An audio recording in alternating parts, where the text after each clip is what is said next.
Bom dia, companheiros. Que a paz do Mestre Jesus esteja com todos.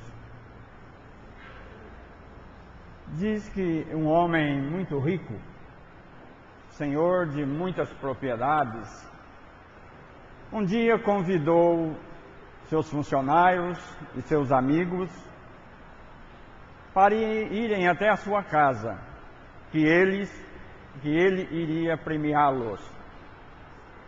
E lá se foram. E o homem muito rico colocou-os todos ao redor de uma enorme piscina. Só que ele havia enchido a piscina com muitos jacarés. Bastante jacarés. E disse a eles: olha, aquele que mergulhar aqui e sair do outro lado vai receber 10 milhões de reais. Nossa, que maravilha! Chegar à beira da piscina, cadê a coragem? Bem, para encorajá-los, aquele que mergulhar aqui e sair do outro lado, além de receber os 10 milhões de reais, vai receber também aquele Jaguar Zero que está lá na minha garagem. Que maravilha! Vamos lá. E não dá. Bem, aquele que mergulhar aqui e sair do outro lado vai receber os 10 milhões de reais, o meu Jaguar Zero e também essa bela dessa mansão. Nisso escutou na água. Tchum! Saiu do outro lado lá, apesar de molhado, o cabelo arrepiado, todo arranhado, os olhos estatelados, assustado. E o homem muito rico chegou próximo dele e disse: puxa vida, precisou colocar a mansão no negócio para você ter coragem? Falou: não, eu quero saber quem foi o bandido que me empurrou. Meus irmãos, quando nós mergulhamos na piscina dessa vida, nós encontramos muitos jacarés, mas muitos jacarés, uns grandes, outros pequenos, pois vivemos num mundo de ondas, de vibrações, um mundo de provas e de expiações, um mundo difícil. Os jacarés da vaidade, do orgulho, jacaré da violência, da má educação, jacaré das doenças, da obsessão, da depressão. Enfim, enfrentamos jacarés nesta nossa piscina da vida de vários tamanhos. E às vezes somos empurrados nessa piscina. Porque como espíritos que somos, às vezes fracassados em outras existências, nos colocamos então diante de todos esses problemas. Não existe o acaso. Tudo tem uma razão. Bendito o empurrão divino que nos coloca às nossas mãos novamente aquilo que precisamos para a nossa evolução espiritual. Nesse mundo difícil, meus companheiros, nós encontramos aí casas com grades nas janelas, nas portas, muros altos com cercas elétricas, portas com 4 ou 5 fechaduras. Andamos em carros blindados, com guarda-costas. 10 horas da noite já não saímos sozinhos na rua. Por quê? Porque temos medo dos jacarés que nos envolvem. E por isso, meus irmãos, que para que possamos ter coragem, forças para enfrentá-los, há necessidade de um esforço muito grande nosso. E o primeiro deles é o conhecimento. Conhecereis a verdade e a verdade vos libertará. Conhecendo as possibilidades, a proteção divina, a proteção espiritual que a doutrina espírita nos fornece, nós teremos todas as condições de vencer os jacarés que nos envolvem. E o assunto de hoje para nós, companheiros, é evangelizar para um mundo melhor. Quando Jesus disse: deixai vir a mim os pequeninos, porque deles é o reino dos céus, Ele está colocando nas nossas mãos, de pais, de irmãos, de amigos, de vizinhos, de professores, aquele entezinho que renasce em nosso meio, para ajudá-lo a crescer. E por isso, companheiros, que para consertar o homem, para consertar o mundo, há necessidade de consertarmos o homem. E tem um ditado popular que diz que o pau que nasce torto não tem jeito, morre torto. Tem lá as suas validades, mas pode ser consertado sim. Principalmente se nós começarmos a endireitá-lo desde pequeno. É de pequeno que se torce o pepino, como diz o outro ditado popular. Então, meus irmãos, amparar os pequeninos, não será preciso construir presídios, como diz Sócrates. E nós, diante dessa assertiva maravilhosa de Jesus, que pede para que nós possamos levar a Ele os pequeninos, é de muita responsabilidade de todos nós. Quando eu fiz essa palestra no Kardec a primeira vez, uma senhora me procurou depois da palestra e disse para mim: puxa, a sua palestra vestiu a carapuça desde o meu fio de cabelo aqui em cima até a unha do meu dedão do pé. Eu falei: que bom. Vou te contar um caso. Eu fui num casamento na igreja e passei com meu filho de 6 anos junto à imagem de Jesus. E ele perguntou para mim: quem que é esse cara aí? O garoto não sabia nem como era a imagem de Jesus. Quantos de nós não estamos mostrando Jesus para a criança? Não somente na imagem, mas a maior das imagens, que é os ensinamentos dele. Nós temos que passar Jesus para as crianças. Dar Deus nas mãos da criança. Se nós queremos ter um mundo melhor. Por isso, companheiros, principalmente nós que nos colocamos como espíritas, que temos a obrigação de mostrar que somos aquele espírita verdadeiro reconhecido pelas nossas boas obras. E ajudar, se queremos, um mundo melhor, não para nós, mas para todos os que aqui estão. Fazendo aquele trabalho de evangelização, começando na nossa casa. Conversando com um companheiro, agorinha há pouco, o Odair, comentamos que só dá quem tem. Quem não tem não dá nada, nem um sorriso, porque não tem estampado na face o sorriso. Para se dar um sorriso, há necessidade de tê-lo na face. Ninguém dá um sorriso com a cara amarrada. Ninguém dá amor se não tiver amor.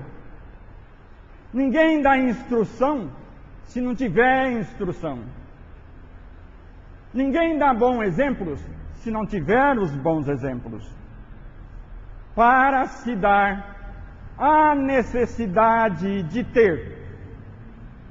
E para se ter, precisa aprender. Por isso, meus irmãos, como o companheiro diz, começando lá em casa. Não adianta nada distribuir aí fora o sorriso, a alegria, a esmola, o dinheiro, a educação, se lá dentro da nossa casa nós continuamos os mesmos ranzinzas, os mesmos mal-educados, irresponsáveis. Para se dar, tem que possuir. E quem dá, como diz Francisco de Assis, recebe. Por isso, companheiros, nós temos uma responsabilidade muito grande junto aos pequeninos, principalmente no convite em que Jesus faz para nós. Tragam as crianças para mim, deixai vir a mim os pequeninos, porque deles é o reino dos céus. Por isso, companheiros, olha a responsabilidade de cada um de nós, de pais, de mestres, de amigos, de vizinhos. E a doutrina espírita nos mostra, através da pergunta número 109 no Consolador do Emmanuel, que fala que a criança até os 7, 8 anos ainda não está totalmente reencarnada. Está com um pezinho no mundo espiritual e outro pezinho na terra. E que é nesse período, como diz na pergunta número, deixa eu achar ela aqui, número 583, onde fala que o período infantil é o período ideal para formar o caráter, para corrigir as tendências, para formar o espírito. Então, até os 7, 8 anos, a criança é bastante sensível. Ela tem visões, ela vê imagens, ela tem intuições profundas. E às vezes nós taxamos isso de fantasia infantil. Quem tem olhos que veja, quem tem ouvidos que ouça, nos convida a Jesus. Olharmos as reações das crianças, porque Emmanuel nos fala aqui que nasce a criança trazendo consigo o patrimônio que lhe marca a individualidade antes do nascimento, no plano físico. No entanto, receberá os reflexos dos pais e dos mestres, que lhe imprimirão a nova chapa cerebral, as imagens que em muitas ocasiões influenciarão a existência inteira. Que será, companheiros, que nós estamos colocando junto a essa criança? Na pergunta 208 do Livro dos Espíritos, pergunta Kardec ao Espírito de Verdade: exercem os pais influência sobre os seus filhos? Muito mais do que imaginas. Se eles fracassarem, serão culpados. Os pais serão culpados. Na pergunta 582 do Livro dos Espíritos, pode-se considerar como missão a paternidade? Não tenho dúvida.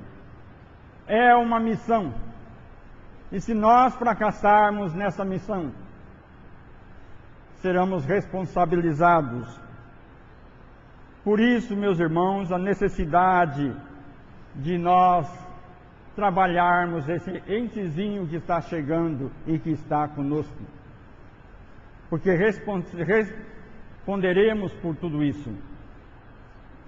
Evangelizar para um mundo melhor.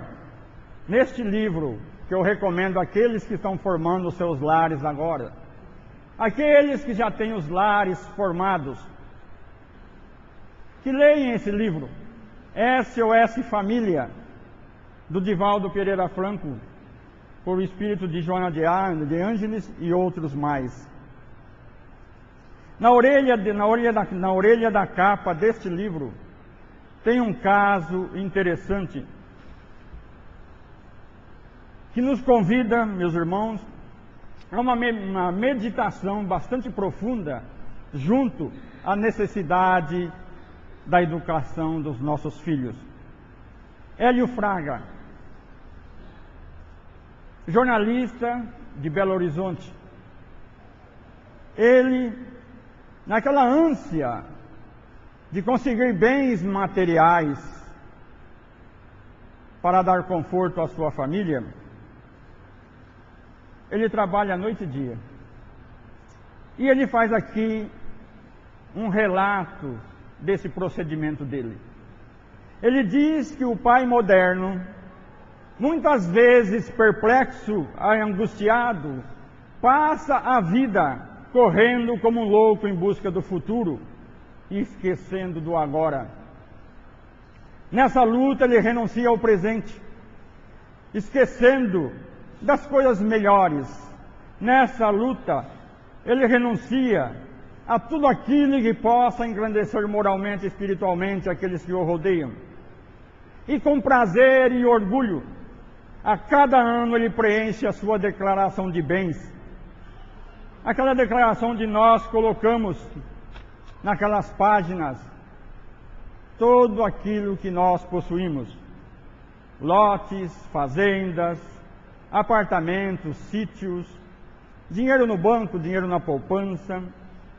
E tudo isso custou dias, semanas, meses de luta, mas ele está sedimentando o futuro da sua família. Se partir de repente, já cumpriu a sua missão e não vai deixar a família desamparada. E para ir escrevendo cada vez mais linha na sua relação de bens, ele não se contenta com um emprego só. É preciso ter 2, 3, vender parte das férias, levar serviço para casa. É um tal de viajar, de almoçar fora, fazer reuniões, preencher as agendas. Afinal, ele, um executivo dinâmico, não pode fraquejar.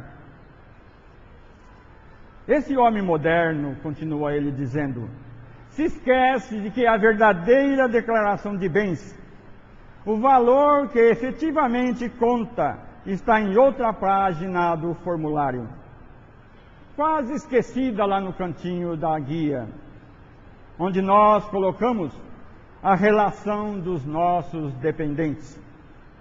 São os filhos que colocou no mundo, a quem deve dedicar melhor do seu tempo. Os filhos, novos demais, não estão interessados em propriedades e no aumento de renda. Eles só querem um pai para conviver, para dialogar, para brincar. Os anos passam, os meninos crescem e o pai nem percebe, porque se entregou de tal forma à construção do futuro que não participou das pequenas alegrias. Nunca foi a uma festa infantil no colégio. Não teve tempo para assistir à coroação da sua filha como rainha da primavera. Um executivo não deve desviar sua atenção para essas bobagens. São coisas de despreocupados. E assim vai o homem moderno. Há filhos órfãos de pais vivos, porque estão entregues, entre aspas, o pai para um lado e a mãe para o outro. E a família desintegrada, sem amor, sem diálogo, sem convivência. Abre caminho no coração para tudo aquilo que provém da desarmonia e da infelicidade. Há irmãos crescendo como verdadeiros estranhos, que só encontram de passagem em casa para ver os pais e é quase preciso marcar hora para vê-los. E depois, meus irmãos, dessa dramática experiência pessoal desse homem moderno, a gente deve pensar que não há melhor tempo do que aquele aplicado ao destino dos nossos filhos. E ele continua o relato dramático dele. dos 18 anos de casado, passei 15 absorvido por muitas tarefas, envolvidos em várias ocupações, totalmente entregue a um objetivo único e prioritário: construir o futuro para os 3 filhos e minha mulher. Isso me custou longos afastamentos da minha casa, madrugadas no serviço, cursos, plantões, viagens, reuniões no estúdio de televisão, uma vida sempre agitada, tormentosa, mas apaixonante. Tudo isso na dedicação à profissão, que foi, na verdade, mais importante do que a minha família. Agora estou aqui, com o resultado de tanto esforço. Construí um futuro penosamente e não sei o que fazer com ele, depois da perda de Luiz Otávio e de Priscila. De que vale tudo que eu juntei, se esses filhos já não estão mais aqui para aproveitar isso com a gente? Se o resultado de 30 anos de trabalho fosse consumido agora por um incêndio e desse bens todos não restasse senão só cinzas, isso não teria a menor importância. Não ia provocar o menor abalo em nossa vida, porque a escala de valores mudou e o dinheiro passou a ter o peso mínimo e relativo em tudo. Se o dinheiro não foi capaz de comprar a cura do meu filho, que se drogou e morreu, não foi capaz de evitar a fuga da minha filhinha, que saiu de casa, prostituiu-se e dela não tenho mais notícias, para que serve? Para ser escravo dele? Eu trocaria tudo, explodindo de felicidade, todas as linhas de declaração de bens, por 2 únicas, que eu tive que retirar da relação de dependentes, os nomes de Luiz Otávio e de Priscila. E como doeu retirar dessas linhas na declaração de 1986, no ano base 85. Luiz Otávio morreu aos 14 anos e Priscila fugiu 1 mês antes de completar 15. Então, meus irmãos, está aqui um relato de um pai que deu prioridade aos bens materiais. Esqueceu que os maiores bens que nós possamos passar para os nossos filhos não são somente aqueles que matam a fome material, mas aquele que é essencial, que mata a fome espiritual, o conhecimento e a educação. Porque muitas vezes nós deixamos o cargo de educar nossos filhos à escola. A escola instrui, ensina. A educação nós aprendemos lá em casa. O filho, quando chega na escola, é educado no seu lar. Ele rende mais no estudo. Ele respeita, ele ama, ele ajuda. A educação é do lar. É nossa, de pais para os filhos. Muitos às vezes dizem, mas eu não tenho filho. Mas o Centro Espírita tem lá as escolinhas de evangelização. Por que não eu ir até lá e me oferecer para educar os filhos dos outros? Levar essa criança para Deus. E eu convido aqueles que aqui estão, se quiserem, vocês podem colaborar para um mundo melhor. Vocês podem colaborar para retirar as grades e as cercas elétricas das casas. derrubar os muros altos, expandir o amor no coração dessas crianças, dar Deus naquelas mãozinhas tenras. Esse é o objetivo de todos nós, companheiros.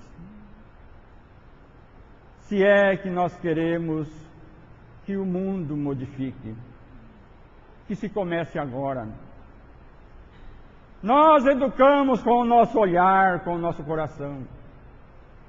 Quando nós soltamos a nossa baforada de cigarro à frente de uma criança, nós estamos passando aquele exemplo pernicioso para eles.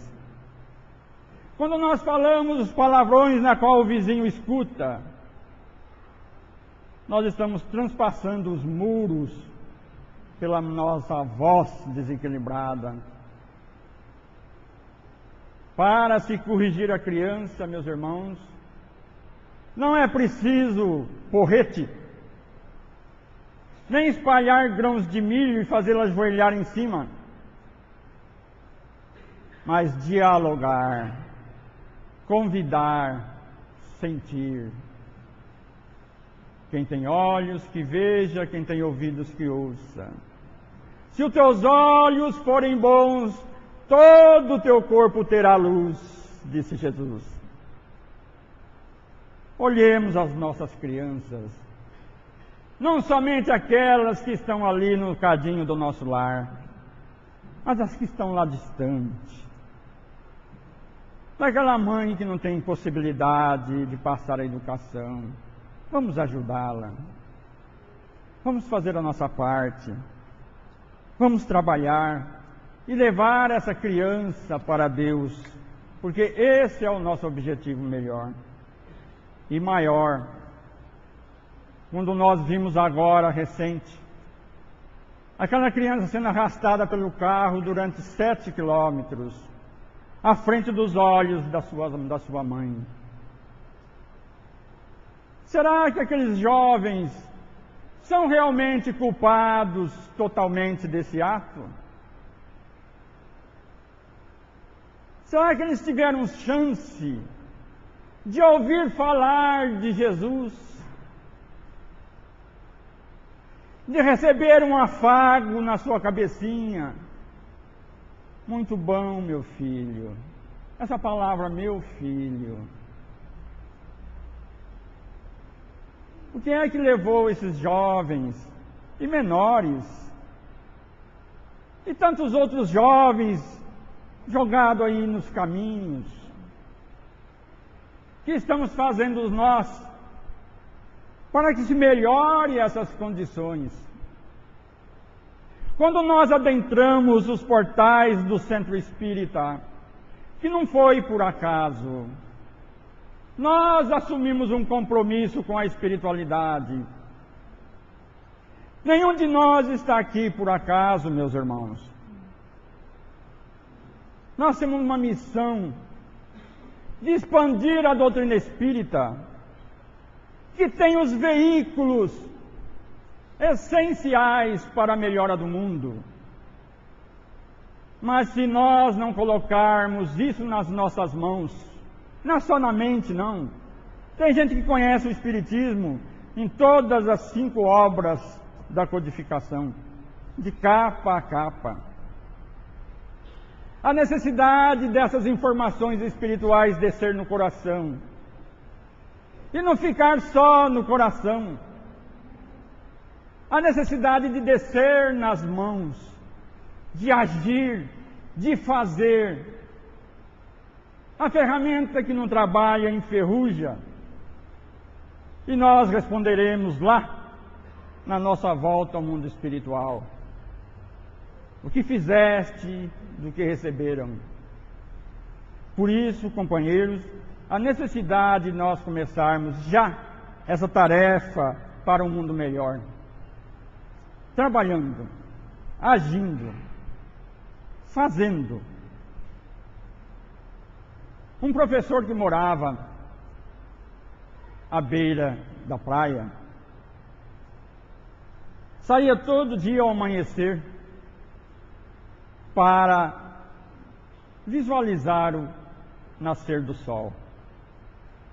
se inspirava e voltava para casa intuído para escrever as suas obras.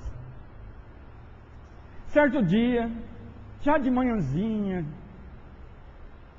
a luz tênue do sol surgindo no horizonte, ele olha e vê lá adiante uma imagem, um vulto, que parecia saltitar, dançar. Intrigado, aproximou-se e viu que era um jovem que abaixava, pegava uma estrelinha do mar que estava encalhada na areia da praia e jogava na água. Dava mais um passo, pegava outra estrelinha, jogava na água. E o escritor, o professor, aproximou-se: meu jovem, o que você está fazendo? O senhor não vê que eu estou salvando essas estrelinhas que a maré trouxe e elas estão encalhadas na areia? Quando o sol surgir em todo o seu esplendor, elas irão morrer. Mas, meu jovem, faz alguma diferença? Quantas milhares de estrelinhas estão encalhadas? Quantas praias tem nesse mundo? Quantas estrelinhas irão morrer? Faz alguma diferença? E o jovem abaixou, pegou uma estrelinha e jogou na água. Olhou para o escritor e disse: para essa eu fiz a diferença. O escritor sentiu profundamente no coração a imagem, a figura daquele ensinamento. Abaixou a cabeça, voltou para sua casa. Naquele dia não tomou café direito, não almoçou, passou uma tarde meio tormentosa, não jantou direito. No outro dia, cedinho, já o sol quase aparecendo, lá estava ele junto ao jovem, jogando estrelinhas no mar. Companheiros, todos nós podemos fazer a nossa parte. Todos nós podemos salvar as estrelinhas encalhadas no mar das violências. Todos nós podemos fazer a diferença, viu? Muito. Mas para isso, há necessidade de começar para um mundo melhor. E essa violência que graça hoje nos nossos dias, principalmente junto aos jovens, não é só coisa do Brasil. Ela está esparramada para todos os cantos do nosso orbe. Alguns anos atrás, lá em Houston, no Texas, nos Estados Unidos, a polícia também estava envolvida com essas ondas de violência dos jovens. Então eles editaram um folhetim e esparramaram isso para todos os lares. E nesse documento lia-se o seguinte: como formar um desajustado. E colocou aqui 10 regrinhas. A primeira delas nos convida: dê a seu filho desde pequenino tudo o que ele desejar. Assim ele crescerá pensando que todo mundo é dele. Se ele disser palavrões, ria. Ele pensará que é muito esperto. Não lhe dê nenhuma orientação espiritual. Quando ele tiver 18 anos, escolherá por si mesmo a religião que quiser seguir. Não lhe dê nenhuma. Nunca lhe diga: não faça isso, pois ele criará um sentimento de culpa. Mais tarde, quando ele for preso por furto, diga: a sociedade o persegue. Apanhe tudo que ele jogar no chão. Assim ele estará certo de que os outros é que devem fazer as coisas. Deixe-o ler tudo e ver tudo. Esterilize a xícara, mas deixe que ele contamine o espírito.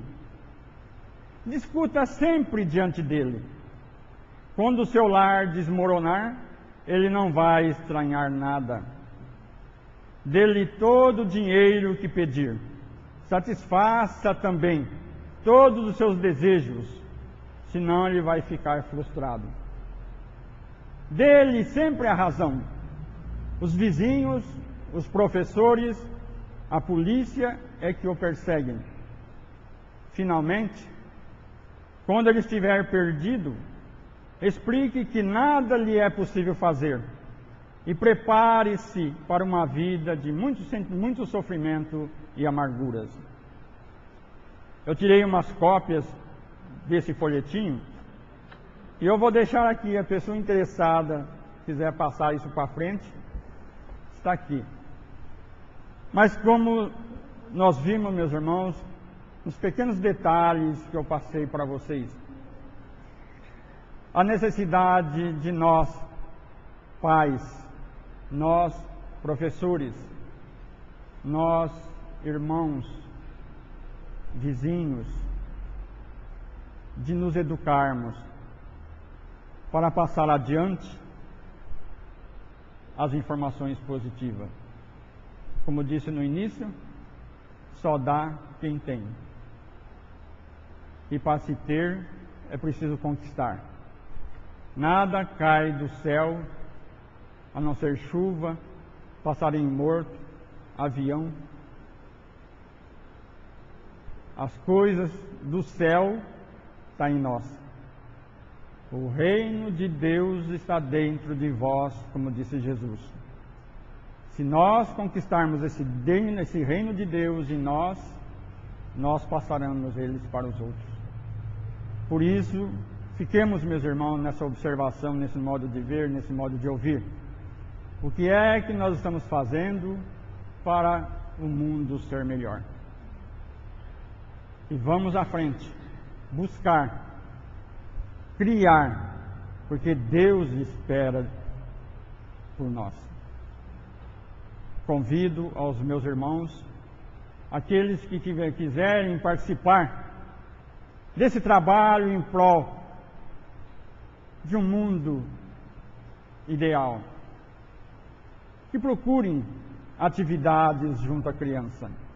Eu tenho a impressão que aqui no Francisco de Assis deve haver necessidade de evangelizadores, como em todos os centros tem. Porque muitos começam com entusiasmo e esse entusiasmo desaparece nos 2, 3 primeiros meses e as crianças ficam ao léu. A necessidade de persistir, de trabalhar, se não aqui no Francisco de Assis, que provavelmente tem trabalhadores suficientes, mas outros tantos que necessitam de professores para o evangelho infantil. Vamos ajudar, desencalhar as estrelinhas das areias do mal, ajudá-las a escolher aquele programa de televisão saudável, a ler aquele livro especial,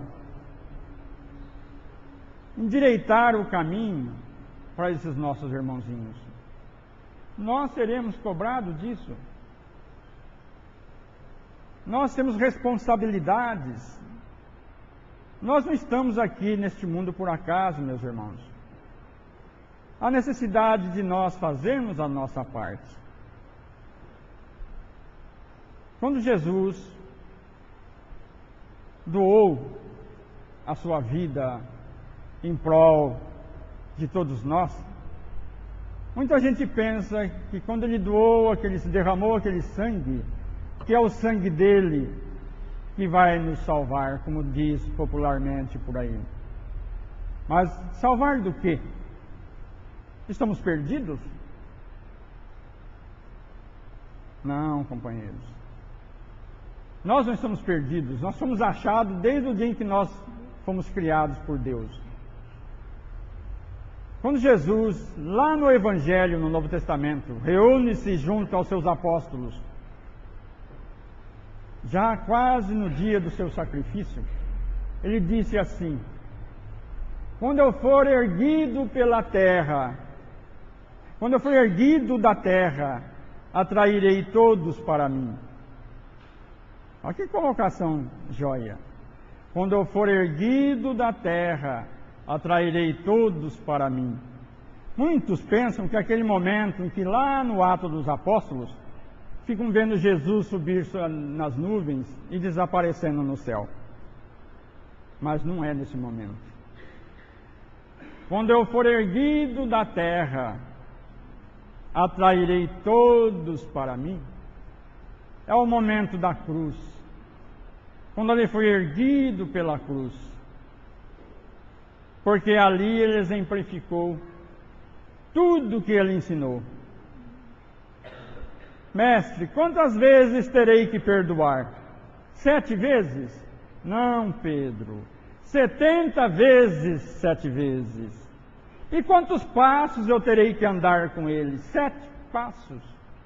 Não, Pedro. 70 vezes 7 passos. Se alguém lhe bater na face, dê a outra. O amor, o perdão, a paciência, o foco de todo o Evangelho de Jesus. Se ele tivesse revoltado naquele momento, onde ele estava sendo vilipendiado, sofrido, humilhado, machucado, aquela coroa de espinho cravada em sua cabeça, aquela chaga da lança que penetrou as suas vísceras, as marcas dos chicotes em toda a parte do seu corpo, o escarro que lambuzava a sua face, tinha motivo suficiente para revidar. Ele, um espírito poderoso, um espírito cósmico, que transformou a água em vinho, fez cegos enxergarem, aleijados a andarem, andou sobre as águas sem afundar. De 5 pães e 3 peixes, alimentou 5.000 pessoas. Enfim, um espírito de um poder cósmico que manipulava a matéria. Poderia apenas com o seu olhar ter destruído todos os seus algozes. Mas não fez. Ergue os olhos para o alto e diz: Pai, perdoa-lhes, não sabem o que fazem. E fecha com isso todo o seu evangelho de amor, de paz, dando o exemplo. Porque se ele tivesse revoltado, hoje nós não estaríamos falando dele, nós estaríamos ouvindo falar dele. Nem sequer estaríamos lembrando dele. A sua voz teria se perdido no tempo e no espaço. Mas o exemplo falou mais alto. E hoje nós escutamos esse mestre maravilhoso, que nos convida a caminhar, a perdoar e a amar. Porque o exemplo falou. E é por isso, companheiros, meus irmãos, que nós pais, nós professores, se queremos a criança edificada, se queremos o jovem equilibrado e o adulto planificado, vamos dar o nosso exemplo. Pensemos nisso. Que Deus abençoe a todos.